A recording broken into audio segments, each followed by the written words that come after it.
Hello, welcome back to Let's Play Iwar 2. My name is Altarn. Okay, so we just found Kyle's grandmother's secret base. Why would she have a secret base? More interestingly, in the last episode, Jefferson Clay said, "Look at that console over there." Now, considering he is a computer the size of a laptop, how does he point at something? Well, anyway, I digress and let's get back to it.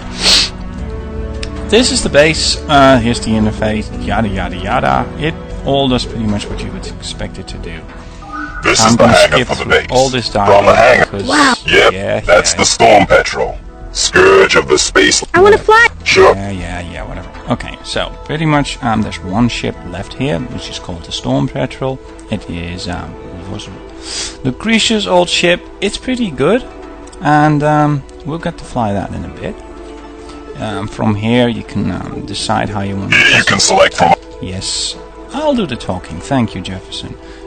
Here, you can actually customize which type of equipment you use, or use a preset. It's pretty straightforward. Inventory. This console shows you. This is what we own. See, I said that much quicker. Cargo, we don't have cargo. This is pretty much the equipment left here. We'll get to this in a second. Encyclopedia. Okay, kid. Well, unfortunately the guys at Particle Systems realized that they had put a lot in their game, and having to look in your manual or a website or whatever would be atrocious. So they did this. You can pretty much look up anything or information about anything, which is really good. Dreadnought Corvette. Ah yes, the Dreadnought. Dreadnought 101. That was the ship you flew in Iwar 2. Yeah, that was awesome. Anyway, yeah, and Jefferson Clay actually... I really should tell you guys something about Jefferson Clay, because his presence in this game is This is the stats. slightly artificial, but anyway. This console is. We can receive emails? I thought the base was supposed to be a secret hideout. It's real secret. Real secret, Your guys. grandma set up a system so that encrypted messages get routed through a constantly changing array of satellites and then broadcast onto a wide band. The base then picks up the broadcast with its passive sensors. People can contact the base, even though they can't find it. Pretty cunning, huh? Hey Clay, it looks like there's a message here. Unread. So there is, kid. It's signed by your grandmother. You can open it. Think I will. Okay. Emails are actually really important. You'll get a lot of them, and this is how you actually get most of your missions. There's no message board or anything like that, which you would get in a normal different type. Say freelancer, there's message boards everywhere. You can get jobs that way. Not on this game. Email. Yeah. They figured it out. Since I have no idea how readable this is going to be, I am going to read out loud these emails. Not my strongest suit, but hey, here's for practice. So, Lucretia Johnston, to whoever finds this. Here we go. Last will and testament of Lucretia Johnston. Being of sound mind, I, Lucretia Johnston, make the following bequeathment. Pronunciation, maybe? I don't know. I entrust this base and all of its contents to the reader of this document. This base is yours. My absence means just one thing, that I am dead. Chalk one up to the way of the universe. I can't read worth a damn. Anyway, if you read this message, you have succeeded in locating my hidden base that I once called home. You have done well to find it. The base is located in a permanent gas storm called the Ifrit. The ionized gas surrounding this place has kept it hidden from the prying sensors of corporate cruisers for many years. You, the finder of my long-time hideout, are now the inheritor. The structure is the hulk of a terraforming drone. They used to call them bio-bombers. They were sent out from Earth centuries ago to transform worlds into places fit for a human being to live. I think this one took a bad turn somewhere. When it found itself in the Badlands, it must have given up and tried suicide. Nevertheless, the structure is an ideal one for a base of operations. The central chamber makes an excellent hangar and dry dock, and a robotic crane makes refitting and arming vessels a simple task. I only hope, dear reader, that you can put this to some good use. It is the privilege of the writer of a will to indulge herself in the occasional reminiscence. This testimonial is written for my own peace of mind more than historical reference, but heed it well, because it is all I ask in return for this space. In my life I was no saint. History is already full of lowlives out to tell the tale of their misspent lives. The universe does not need my story. Instead, I will use this space to try and share a little wisdom acquired from 30 years on the wrong side of the law. My name is Lucretia Johnston, and I am a pirate. I have spent much of my life trying to justify my actions, trying to convince myself that what I did was for a good and noble cause.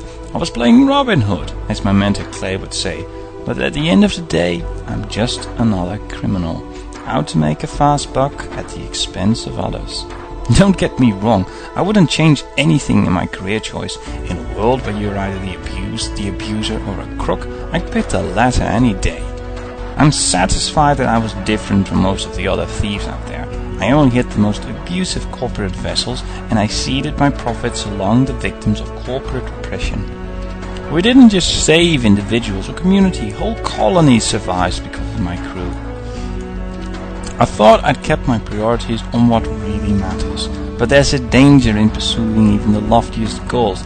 I'd had my head so far in the stars that I'd lost sight of life right here on the ground. In reaching for the heavens, I let the things I hold most dear slip through my fingers.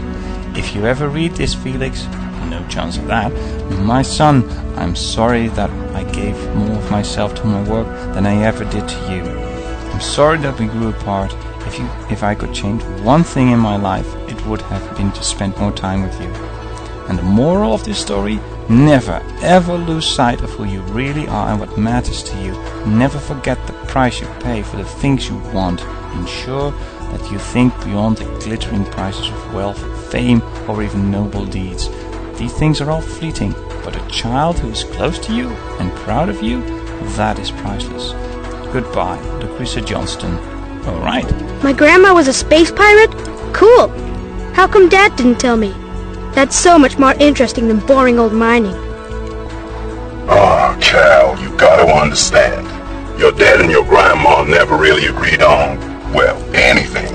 And your dad wanted to give you a real home life. Oh yeah. Look where a real life got him. Owing money to that Mars guy. I wish he was a pirate, like Grandma. Then maybe he wouldn't. Then maybe Mars would be dead. Now you listen, kid. Felix Johnston was a brave man and a good father. Okay, maybe mining's not the most glamorous career, or the most lucrative, but he was always there for you. Space piracy may seem exciting and glamorous, and okay, maybe it is. But remember your grandma's email. There's a price to pay for the things we want. Maybe one day you'll appreciate what your dad did for you, and you can be proud of him.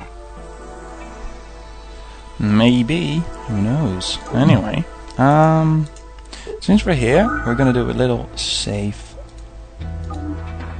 There we go. This place is gloomy with this emergency lighting. What do you say we get out of here and get into a ship? I'll show you how to fly the Storm Petrel. There's a training ground just outside the base. Your grandma built it so her crew could become crack pilots before going out in the big, wide world. You can do the same. Oh, just wait until you guys see that. It will not turn you into a crack pilot. Okay, but we are gonna go off and do some flying, because I think it's high time for that in this video. I mean, this is a space combat sim, at least it should be. Anyway, let's launch. There's a nearby training ground that Lucretia used for training new recruits. A lot of wannabe pirates washed out there. Hope you do better. Before I let you pilot the Storm Petrel, I want you to complete the course. I've marked up a waypoint for it. I also recommend you familiarize yourself with your weapons.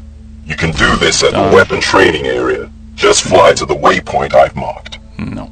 Okay, the game requires you to do the this training course, not the weapon training course. So that's a good thing, because I'm not really that much of a fan of all these training missions. Fortunately, it's only a few here. And again, he said, before I let you fly the Storm Petrel, how are you going to stop me? You don't have arms. Well, he probably has access to the computer system or something, I guess. Yeah, let's not overthink it. I tend to do that. Okay, so I'm gonna leave this craft on its default settings. We'll get to tweaking energy levels at some point, definitely. Alright.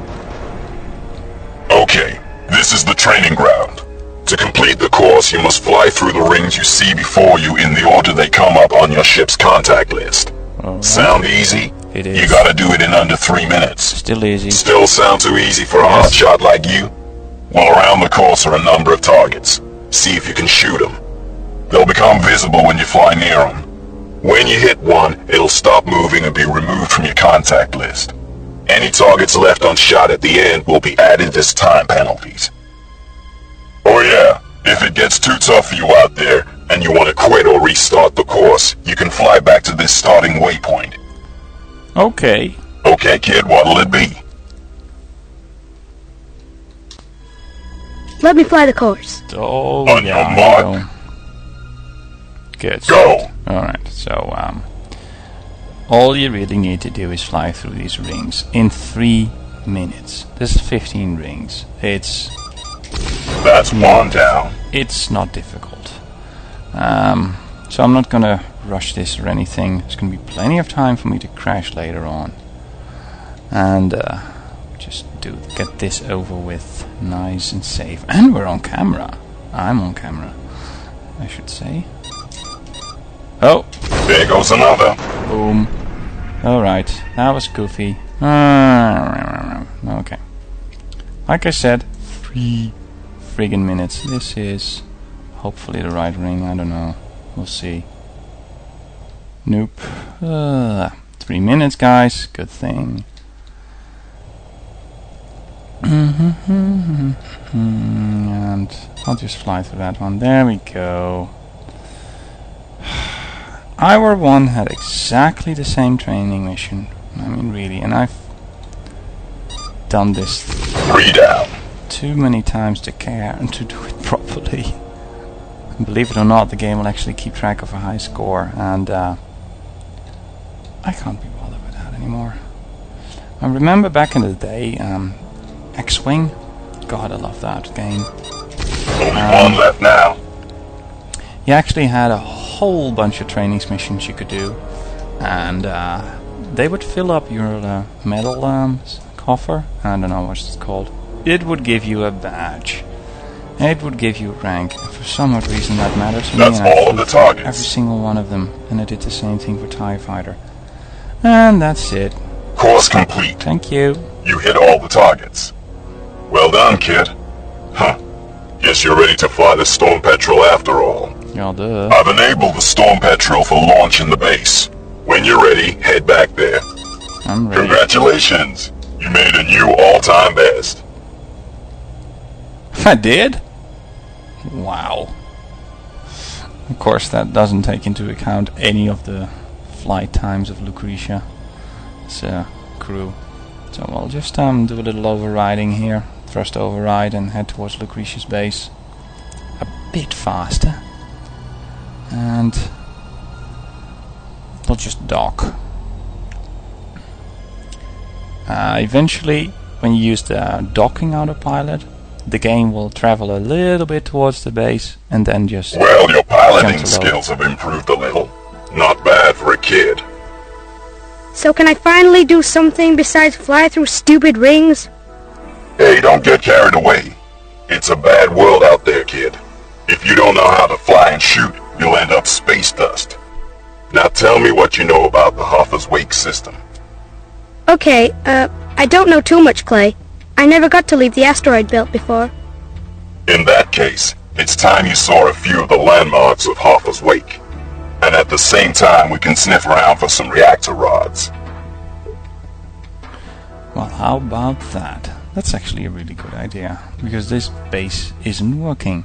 But we'll save that for next video, because otherwise this would be a very long video indeed. Because like I said, you can't save whenever you want to, only here. Alright. Guys, thank you for watching. I'll see you next time for more iWar 2.